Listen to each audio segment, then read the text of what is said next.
In 1945, deep inside a jungle valley so hidden it didn't even appear on any Allied map, a story of survival began that would defy all odds. Here, amidst dark clouds and deep, untouched valleys, 3 survivors clung to life after their plane went down.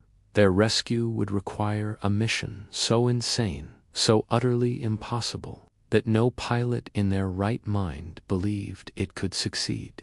This is the incredible, true story of the Gremlin Special and the Lost Valley of Shangri-La. The flight was supposed to be a small morale trip, a simple sightseeing tour over a supposedly peaceful part of New Guinea. For the 24 service members aboard the C-47 transport plane, affectionately nicknamed the Gremlin Special, it was a welcome break from the relentless pressures of war. The mood was light as they lifted off from the Hollandia airfield. Laughter and conversation filled the cabin as the aircraft climbed, heading towards a valley that promised stunning, otherworldly views. But high above New Guinea's deadly, cloud-shrouded peaks, everything was about to go horribly wrong. The war had missed this valley, but the valley was about to claim its own victims. The pilots, Colonel Peter Prasson and Captain Herbert Good, were flying blind. Thick clouds suddenly enveloped the plane, reducing visibility to 0. Turbulence shook the aircraft violently, a brutal force tossing it around like a toy. Inside the cockpit, alarms started flashing, their shrill cries a warning of the impending danger. The pilots wrestled with the controls, trying to regain altitude, but it was too late. Through a momentary break in the clouds, they saw it, a sheer mountain wall directly in their path. The impact was catastrophic. The Gremlin Special slammed into the mountainside, tearing apart in a horrific explosion of metal and fire. Wreckage was scattered across the dense jungle floor. Out of the 24 people on board, 21 died instantly. From the smoldering, twisted remains of the plane, 3 figures crawled out, dazed and severely wounded. They were Lieutenant John McCollum, Sergeant Kenneth Decker, and Corporal Margaret Hastings. They were alive, but they were trapped in a green hell, a valley from which there was seemingly no escape. The world they found themselves in was a prehistoric nightmare. This place, later nicknamed the Hidden Valley, or Shangri-La, was a land lost in time. Towering cliffs, thousands of feet high, walled them in on all sides. The jungle was a dense, suffocating maze of tangled vines and strange, unfamiliar plants. McCollum had a serious head injury and internal bleeding. Decker had severe burns covering his body. Hastings had suffered deep gashes and burns as well. They bandaged their wounds with what little they could salvage, their bodies racked with pain and shock.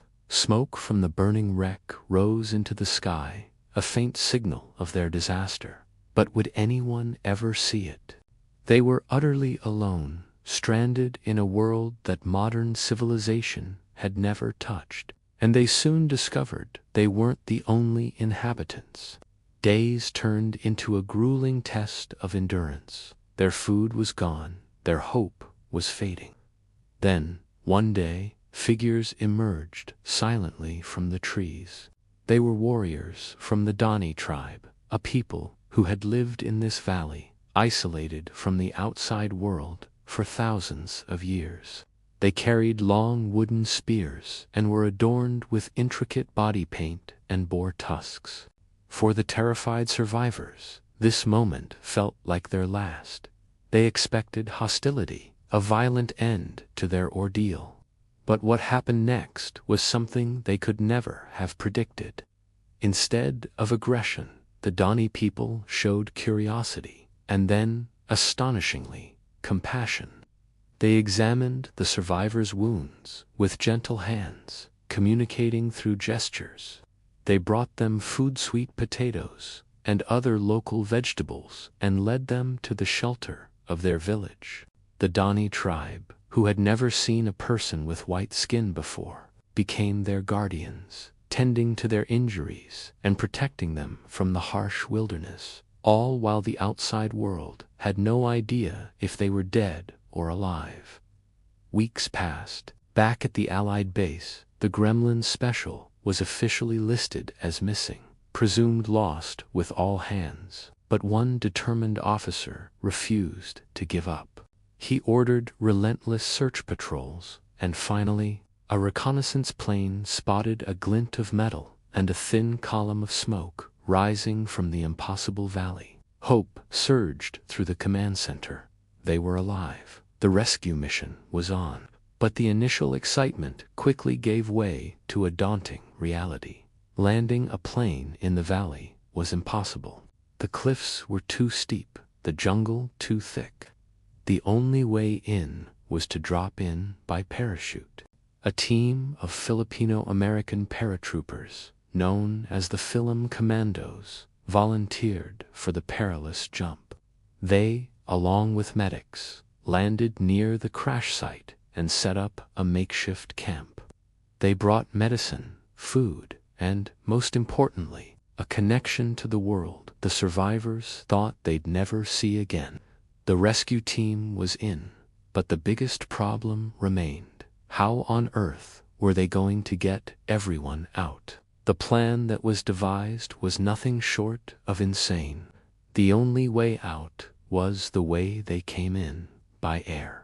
But not in a conventional way. The rescue would depend on a technique that had never been tried in a real-life combat situation. They would use gliders, engineless aircraft towed by a C-47 transport plane.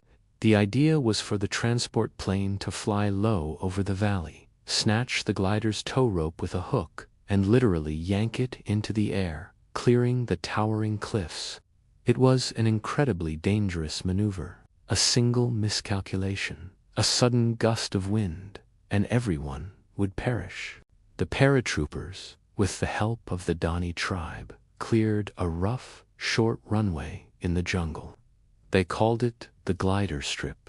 It was a desperate gamble, but it was their only shot. One by one, the survivors and rescuers would be loaded into a glider and snatched from the valley floor. The day of the rescue arrived. The sky was clear, but tension was thick enough to cut with a knife.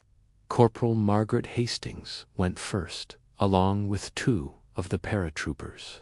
The C-47 roared overhead, trailing a long hook. Down below, the glider waited, its tow rope suspended between two poles. The plane swooped in. For a heart-stopping moment, it looked like the hook would miss. But then, with a violent jolt that threw everyone back in their seats, the hook snagged the rope. The glider was jerked forward, accelerating rapidly down the makeshift runway. It lifted off the ground just feet before the end of the clearing, soaring into the air, pulled free from the valley's grasp. The first part of the miracle was complete.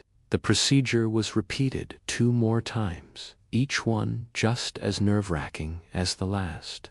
Finally, McCollum, Decker, and the last of the rescue team were airborne, leaving the hidden valley behind forever. The story of the Gremlin Special became a legend.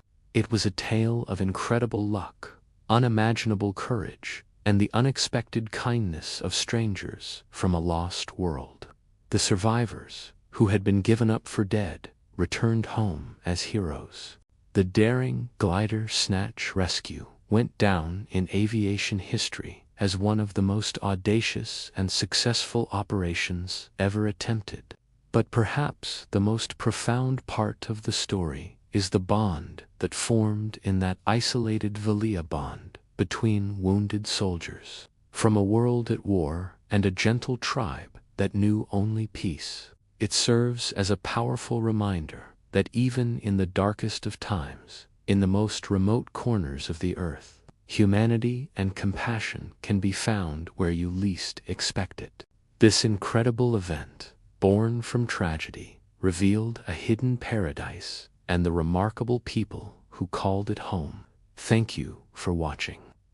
If you found this story as amazing as we did, don't forget to like, subscribe, and hit the notification bell for more incredible true stories from history.